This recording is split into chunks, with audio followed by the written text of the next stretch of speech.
Hi, it's Jack Woodruff from verticaljumping.com, and today we're going to be talking about an age-old question in strength and conditioning, but with a bit of specific direction into the vertical jump training area, and that is, what is the best squat? So I'm going to talk you through a couple of different squats. We'll do a few demonstrations. I won't be going through the specifics of how to do them. I'll just be talking about the pros and cons of each different type, how to perform a squat in technical detail is the subject of another day. So we're going to look at 4 different squats. The first one we'll do is the back squat, then we'll do front squat and box squat, and we'll finish off with the safety bar squat.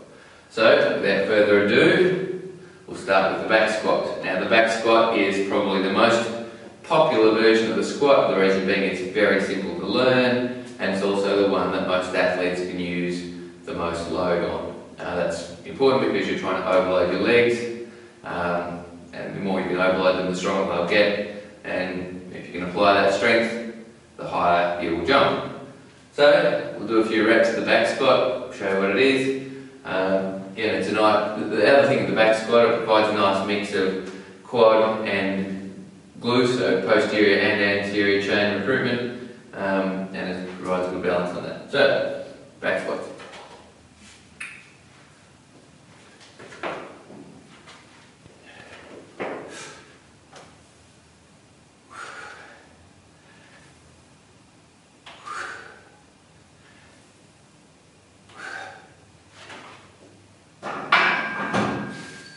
As you can see, pretty simple to do, and very good for building the legs.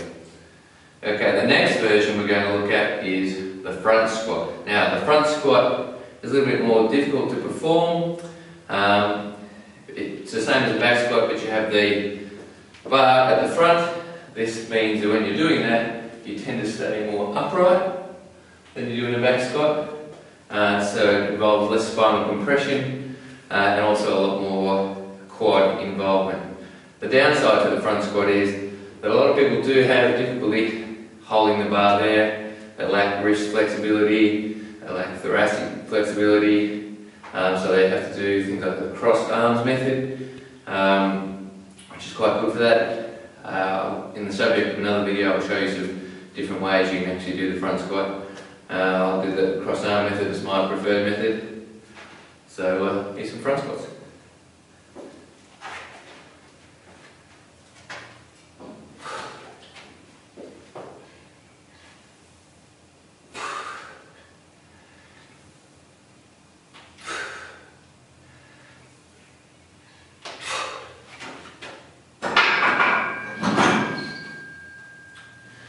There are in fact a lot of coaches who think the front squat is actually the best one for athletes, in particular vertical jump, because of the emphasis it puts on the quads. That's one school of thought. It's not one I necessarily agree with, and at the end of the video I'll tell you why. Anyway, I'll just set up the box and we'll do some box squats.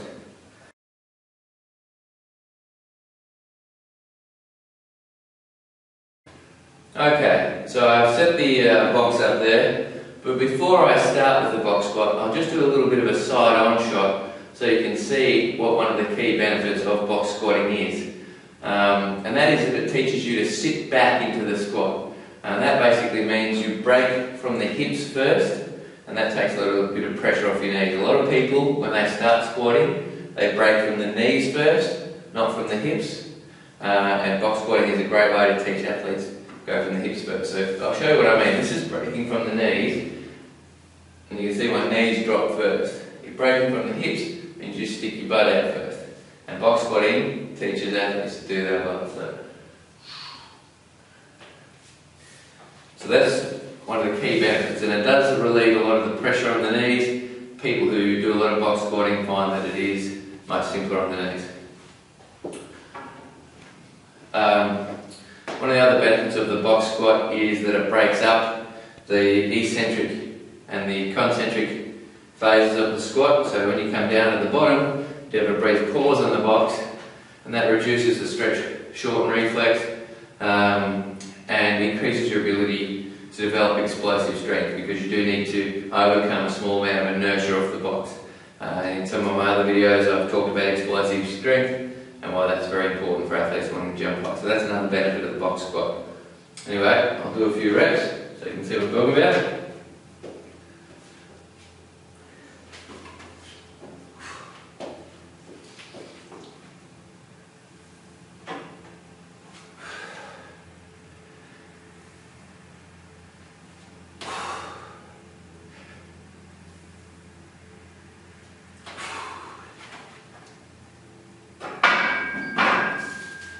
And that is the box squat. I've got one more squat to show you, and that is the safety bar squat. So I'll set that up and be back in a minute.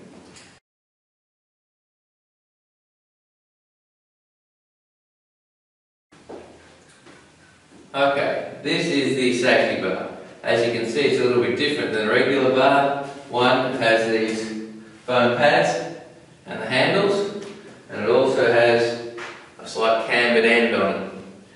Now, what the handles do is allow you to hold the bar like this, as opposed to like this. Now, a lot of people, particularly in this day and age, who spend a lot of time working on their computer, they lack that sort of flexibility to get into a comfortable squat position. Certainly something that people should address and do a bit of flexibility work, particularly if you do work at a computer all day or studying all day. But for squatting purposes, or if you've got an injured shoulder, the handles allow you to hold the bar in this position, which is obviously much easier on the shoulders. The pads obviously make it a lot more comfortable resting across the upper back.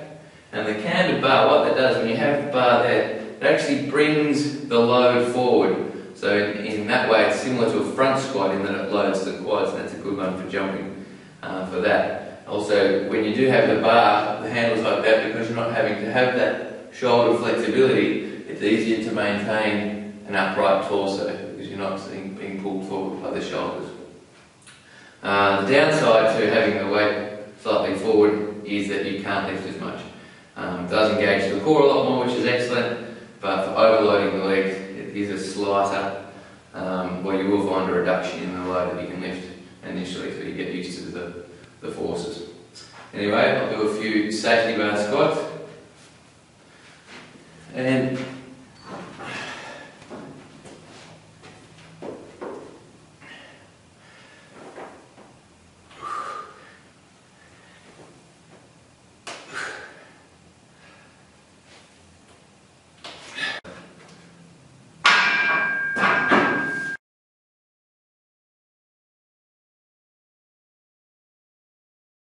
okay, so that's 4 common types of squat. So, the big question, which one is the best? Well, all of them overload the quads and the glutes to a certain extent. They work the core and they will engage a lot of muscle groups. The best one though is, and this may seem like a strange answer, the one that you enjoy doing the most. Why is that important? Why is that making a particular squat better than the other? Well, the simple fact is, if you enjoy doing something, you will do it more often. If you don't like front squatting because of the way it hurts your wrists, you'll be less inclined to do it. And progression over the longer period is guaranteed to get better results than doing squats for 3 weeks and getting sick of it and then doing something else. So the best squat, in my opinion, is the one that you enjoy the most. Find a squat that you like doing, stick at it, work at it, get stronger, do your jumping and your plyometric drills, and that will help you vertical jump far more than just sporadically doing squats here and there because you've read that they're good to do. Anyway, that is me done for today. Hope you've enjoyed the video.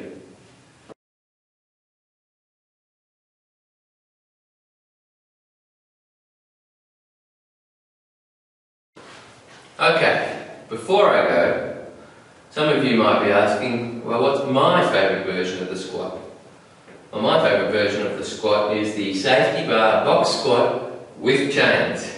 I like the chains because it gives accommodating resistance. I like the safety bar because it's easier on my shoulders, it's easy to maintain an upright position. Also, the putting the weight forward works the quads. I like the box squat version of it because at the bottom you do have to engage the hips quite a lot. And one last thing about the safety bar box squat with chains is that the chains make a really loud rattling noise, which is kind of harps you up when you're doing the squat. Of course, that's probably no good for most people, because I don't know how many of you have chains or a safety bar. Which comes back to my point, the best squat is the one that you like doing the most, and this is the one I like doing. I've got 150 kilos on the bar, I'm going to try and crank out 10 reps. I don't know how I'll go. Have a good weekend.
Well, I don't think I quite got there, but not a bad effort. Cheers.